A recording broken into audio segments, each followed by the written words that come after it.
Hello दोस्तों, आप सभी को जय मसीह की।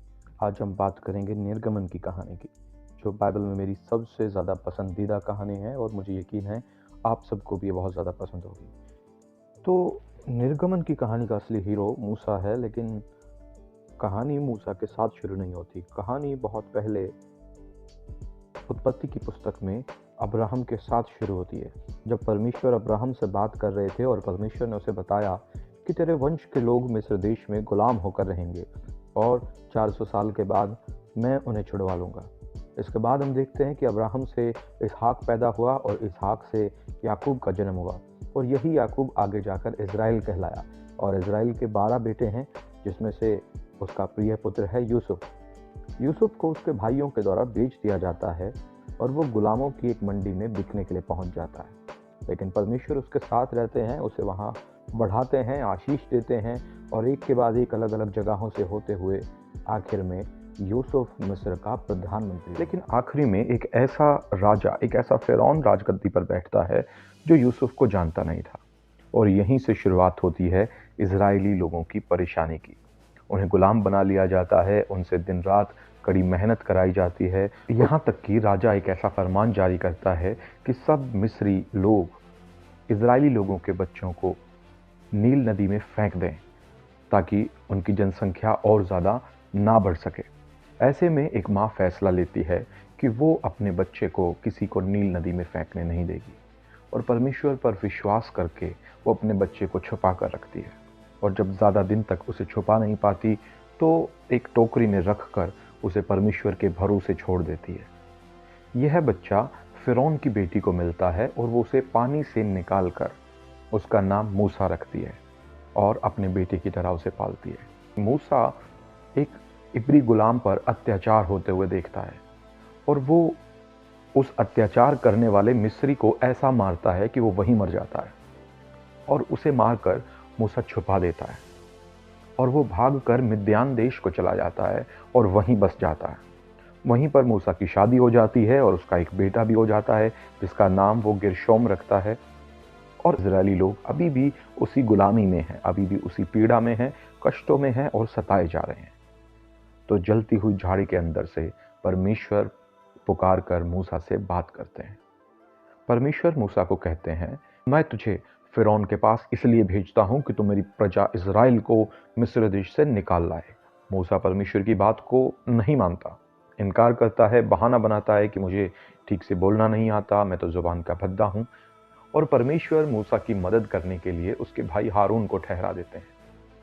अब मूसा मिस्र की ओर चल देता है और फिरौन के सामने जाकर परमेश्वर के बताए गए चमत्कारों को दिखाता है कि वो विश्वास करे कि परमेश्वर से सामर्थ पाकर ही मूसा ये सब कुछ कर रहा है।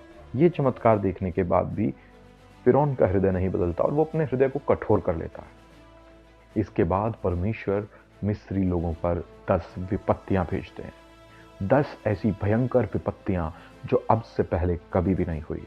और ये 10 की 10 विपत्तियां परमेश्वर के न्याय और उसकी सामर्थ को प्रकट करती हैं कि परमेश्वर जैसा कोई भी नहीं है, वही सच्चा परमेश्वर है। और मिस्री लोग जिन सब शक्तियों की, जिन सब देवताओं की पूजा कर रहे हैं, परमेश्वर उन सभी से कहीं अधिक महान है। और इसके बाद परमेश्वर 9 विपत्तियों के बाद आखिरी और सबसे भयंकर विपत्ति को भेजते हैं। भेजने से पहले परमेश्वर इजरायली लोगों से कहते हैं कि तुम में से हर एक अपनी अपनी चौखट पर मेमने का लहू लगाना। और परमेश्वर मिस्र देश के अंदर न्याय करते हुए, दंड देते हुए आगे बढ़ेंगे और जिस घर के ऊपर, जिस चौखट पर मेमने का लहू लगा होगा, परमेश्वर उसे लांघ कर चले जाएंगे। जिस जिस घर पर लहू लगा था उसके अंदर कोई भी मृत्यु नहीं हुई, लेकिन जिन जिन घरों पर कोई लहू नहीं था, यानी जो मिस्री लोगों के घर थे, उन सभी घरों के अंदर बड़ा हाहाकार मचा हुआ है। और ये बहुत भयंकर बात है। यह असल में परमेश्वर का न्याय था, क्योंकि मिस्री लोगों ने भी इजरायलियों के सब बच्चों को मार डाला था। आखिर में फिरौन हार मान लेता है और सब इजरायली लोगों को अपने देश से जाने की आज्ञा दे देता है। वो लोग निकलते हैं, लेकिन जैसे ही वो थोड़ी दूर पहुंचते हैं, वो फिर से उनका पीछा करता है कि उनको दोबारा से गुलाम बनाकर वापस ले आए। अब इजरायली लोग दोनों तरफ से घिर जाते हैं। क्योंकि वो मिस्र से निकलकर लाल समंदर के किनारे तक आ गए हैं और पीछे से फिरौन अपनी सेना के साथ उन पर धावा बोल देता। वो लोग दोनों ऐसी परिस्थितियों के बीच में फंस जाते हैं और जब वो चिल्लाते हैं, परमेश्वर मूसा को कहते हैं कि वो अपनी लाठी को लाल समंदर के ऊपर बढ़ाए। और जैसे ही मूसा ऐसा करते हैं, लाल समंदर दो भागों में बंट जाता है और इजरायली लोग सूखी भूमि पर पैदल पैदल निकल जाते हैं। मिस्री लोग भी उनका पीछा करते हैं। दोबारा पानी अपने स्थान पर आने लगता है और परमेश्वर फिरौन की सारी सेना को लाल समंदर में डुबा देते हैं। और आखिर में ये सब लोग सीने पहाड़ पर पहुंचते हैं, जहां पर मूसा से बातचीत करके परमेश्वर 10 आज्ञाओं की टैबलेट्स पट्टियाओं को देकर मूसा को पर्वत से नीचे भेजते हैं।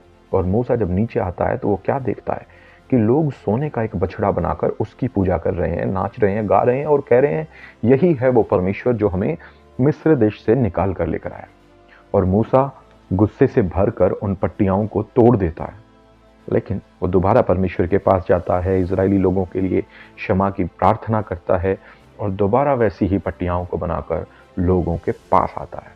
और फाइनली हम देखते हैं कि इजरायली लोगों को उनकी व्यवस्था मिल चुकी है और 40 साल के बाद वो उस कनान देश में पहुंचते हैं। 40 साल क्यों लगे? आप हैरान होंगे कि 40 दिन का सफ़र 40 साल में क्यों बदल गया, जबकि परमेश्वर उनके साथ है। बहुत अजीब बात है। लेकिन इजरायली लोग लगातार अपने आसपास के हालातों को देखकर कुड़कुड़ाते थे, शिकायतें करते थे और परमेश्वर के प्रति शुक्रगुजार नहीं थे। एक दिन मूसा ने इजराइल के 12 प्रधान लोगों को उन्होंने भेजा कि देखो, तुम जाओ और जासूसी करके रिपोर्ट देना कि किस कैसा अद्भुत वो देश है जो परमेश्वर तुम्हें दे रहे हैं। और वो लोग जब जाते हैं, उस जगह को देखते हैं, वो एक बुरी रिपोर्ट लेकर आते हैं। वो कहते हैं कि ये देश के अंदर बड़े-बड़े दानव रहते हैं, उनके पास बड़े-बड़े गढ़ वाले नगर हैं और हम लोग मर जाएँगे, कुछ भी करके हम लोग जीत नहीं सकते। क्या मिस्र देश में कब्रें नहीं थी? हम वहीं पर मर जाते तो अच्छा था। और वो दोबारा मिस्र में लौट जाने की बात करते हैं। ऐसे में केवल 2 विश्वास के योद्धा निकलकर सामने आते हैं जो अच्छी रिपोर्ट देते हैं, लेकिन 10 लोग एक खराब रिपोर्ट लोगों के सामने पेश करते हैं और लोगों के मन को कच्चा कर देते हैं। और लोग जब कह रहे हैं कि परमेश्वर हमें इसलिए इस जगह में लेकर आए हैं कि हमारे बच्चे गुलाम हो जाएं, हम लोग कभी भी इस देश के अधिकारी नहीं हो पाएंगे, तो परमेश्वर कहते हैं बिल्कुल सही कहा तुमने, मैं तुम्हें उस देश का अधिकारी होने नहीं दूंगा। और जिन बच्चों की तुम बात कर रहे हो कि वो गुलाम हो जाएंगे, वही उस देश के अधिकारी होंगे। और परमेश्वर उन्हें वापस जंगल की ओर भेज देते हैं कि जब तक ये पीढ़ी, अविश्वास करने वाली ये पीढ़ी जंगल में भटक भटक कर मर नहीं जाती, तब तक वो लोग उस देश के अधिकारी नहीं होंगे। और इसके बाद फिर से वो लोग जंगल में जाते हैं।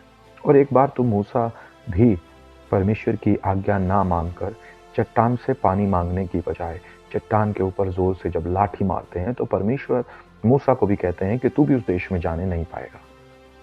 तू उस देश में जो इन्हें ले जाने वाला था, अब तेरे स्थान पर नून का पुत्र यहोशू उन्हें उस जगह में लेकर जाएगा। तो हम देखते हैं कि 6.5 लाख पुरुषों की बड़ी जनसंख्या वाले इजराइलियों के बीच में से केवल दो लोग ही कनान देश में पहुंच पाते हैं। निर्गमन की ये कहानी हम सभी के लिए एक मिसाल है, क्या उदाहरण है कि हम अपने मसीही जीवन को भय के साथ, भक्ति के साथ बिताएं और इस संसार के बीच में परमेश्वर की महिमा सब लोगों के बीच में प्रकट करें। प्रभु आप सबको आशीष दे। जय मसीह की।